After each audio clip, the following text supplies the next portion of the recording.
vous avais prévenu de ne toucher à rien. Ta curiosité te tuera, Tierney. Jugea Baltibalt après avoir apporté à l'elfe nain des vêtements propres, trop grands pour lui. Il agita devant lui un cylindre muni d'une protubérance à son extrémité. Soit, continua-t-il. Dans tous les cas, cet artefact nous permettra de savoir ce que contient votre orbe hécatombe. La femme enfonça ses mains dans ses sacoches. Elle plongea son regard dans celui du diplomate lorsqu'elle lui tendit l'orbe. « Alors, ne tardons pas », ordonna-t-elle. « Dévoile-nous ces secrets. » Baltibalt débarrassa le bureau d'un revers de la manche. Tirnaelg l'observa déplier 2 pieds et stabiliser l'objet sur la table. Il scinda la protubérance en 2 pour révéler un creux sphérique dans lequel il inséra l'orbe.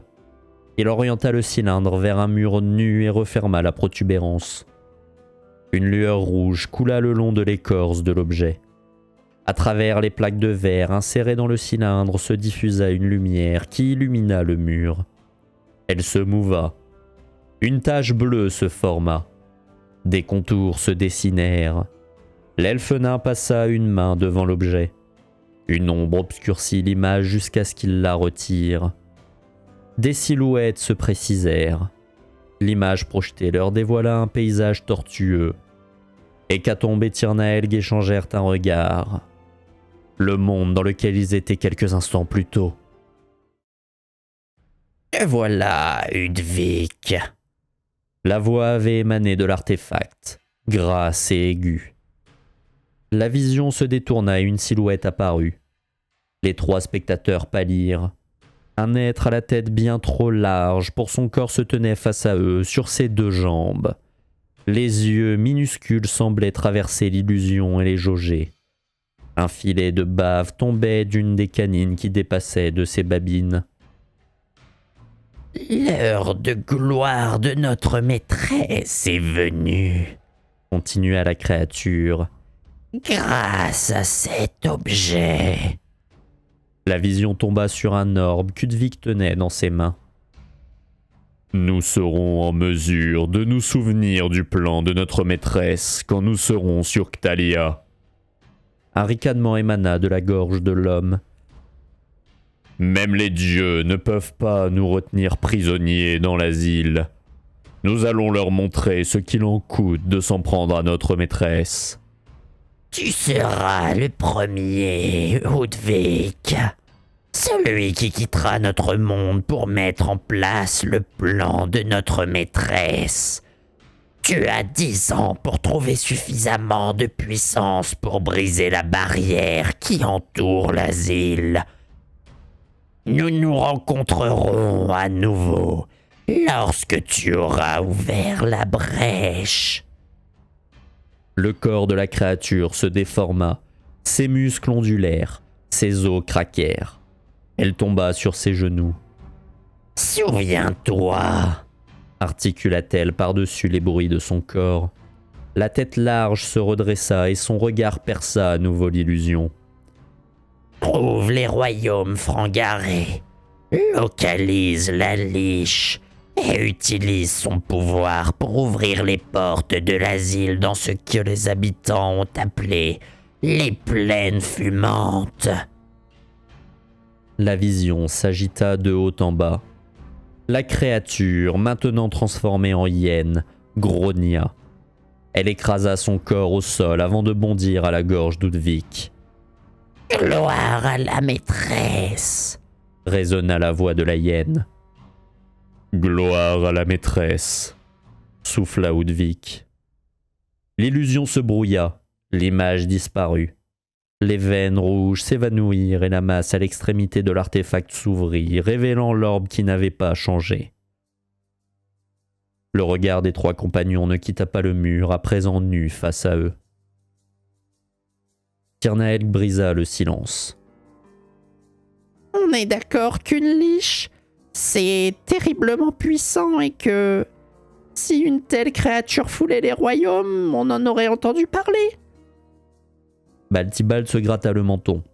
« Il est vrai que je n'ai jamais entendu une quelconque légende concernant une liche ici. Dans tous les cas, il nous faut prévenir Monsieur Katteborg.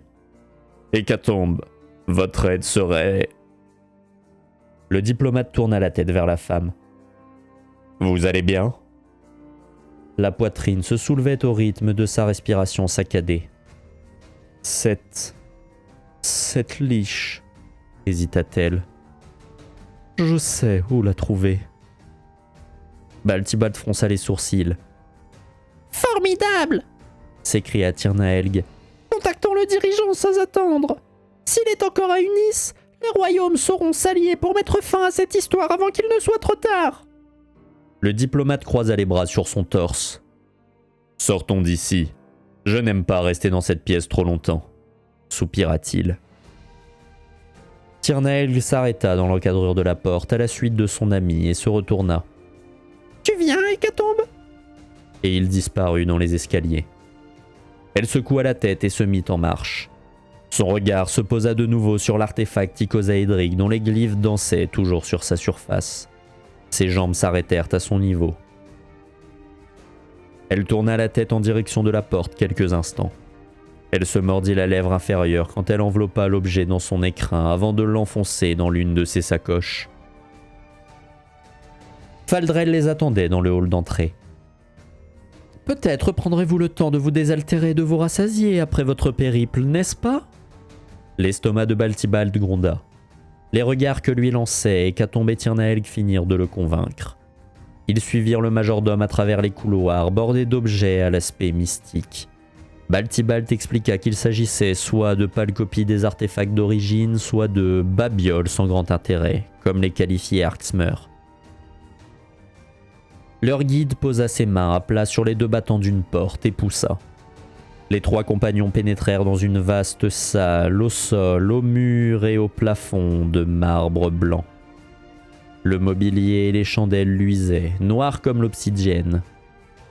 Devant eux, une longue table recouverte d'une nappe immaculée accueillait des couverts de porcelaine noire. Tirnaelg remarqua le vase duquel dépassaient des lys noirs au centre de celle-ci. Hécatombe saliva. Des plats débordaient de mets tous plus appétissants les uns que les autres. « Je vois que nos cuisines n'ont pas perdu de leur qualité », renifla Baltibald tandis que les effluves parvenaient à ses narines. Faldrel s'inclina. « Profitez de ce repas et reposez-vous autant que nécessaire. Je fais préparer vos chambres. » Et il s'éclipsa, suivi des autres serviteurs sur un geste du diplomate. Tirnaelg attacha une serviette en soie autour de son cou et ils dévorèrent les plats. Baltibald but d'une traite son verre de vin et le claqua sur la table. « Il est temps. Nous devons prévenir Monsieur Kateborg sans plus attendre. » Tirnaelg fouilla dans ses poches, se leva sur sa chaise et posa le médaillon au centre de la table sans le lâcher. Tirnaelg joignit sa main à la sienne. Leurs regards se tournèrent vers Hécatombe. Elle hésita, puis les imita. « Toujours à l'heure », résonna la voix du dirigeant dans leur tête. « Nous étions justement en train de clôturer la dernière réunion du Conseil avant de rentrer dans nos pays respectifs. J'espère que vous nous apportez de bonnes nouvelles. Tous les peuples vous écoutent. » Les deux compagnons contèrent les événements des derniers jours. Ils ne furent pas interrompus, même par la reine des elfes, remarqua le diplomate.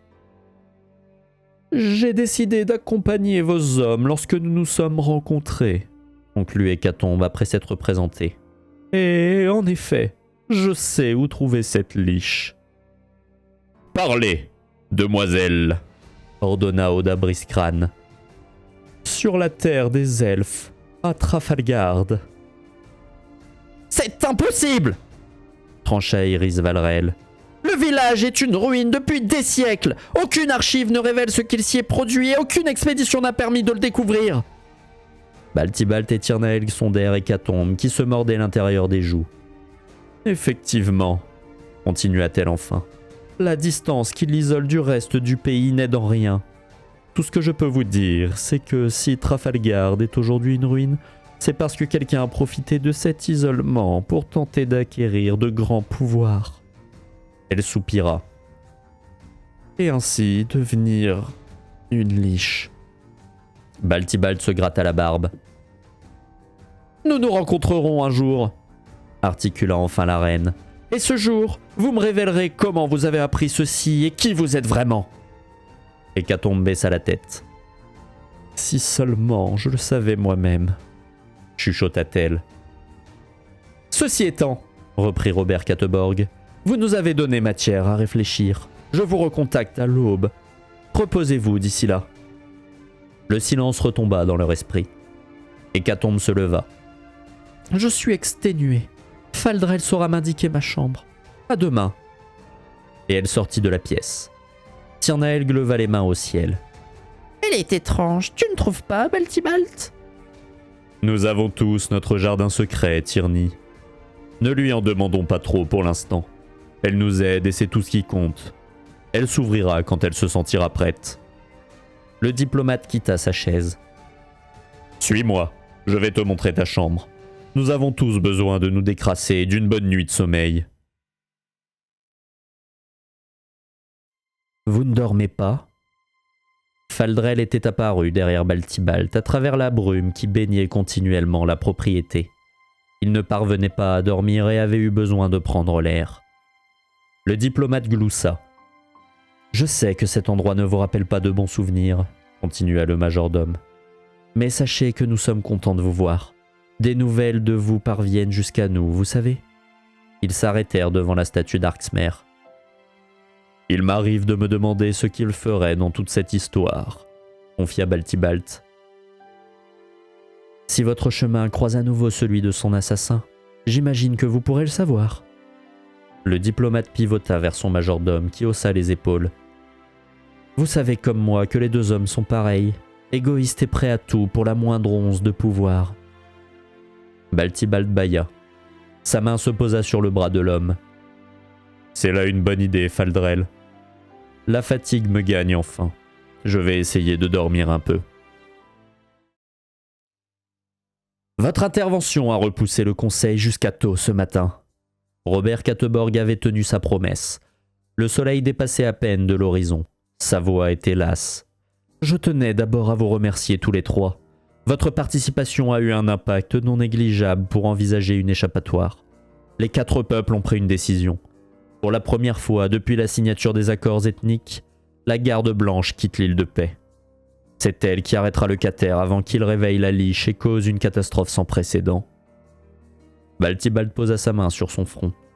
« Quel sera notre rôle à partir de maintenant ?» s'enquit-il. « Vous avez fait suffisamment pour les royaumes pour être libérés de vos devoirs. J'ai reçu une missive de Huile Prion hier. Une certaine Aurilea y a été accueillie, envoyée de votre part selon ses dires. Elle est en sécurité.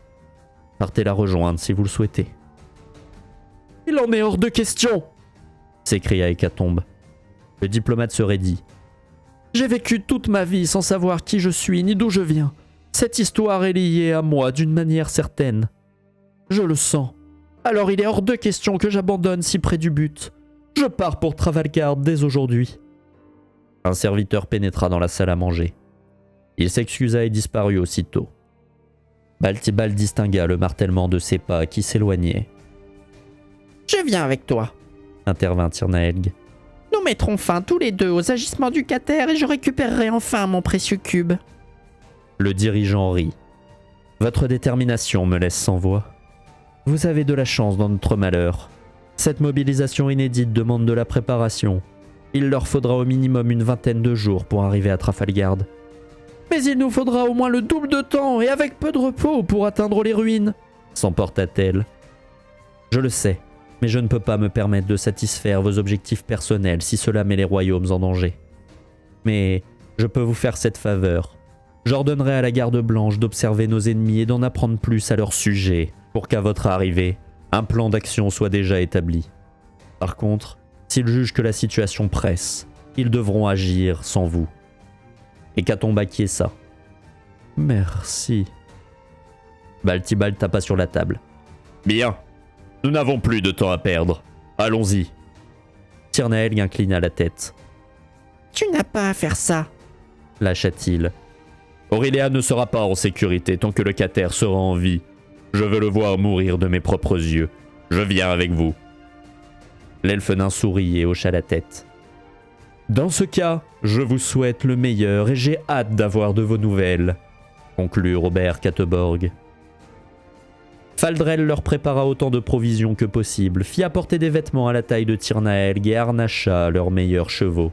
« Faites attention à vous, et n'attendez pas 20 ans pour nous donner des nouvelles cette fois-ci !» plaisanta-t-il en serrant Baltibald dans ses bras. Le diplomate le lui promit et le portail du manoir Nergoth se ferma derrière eux.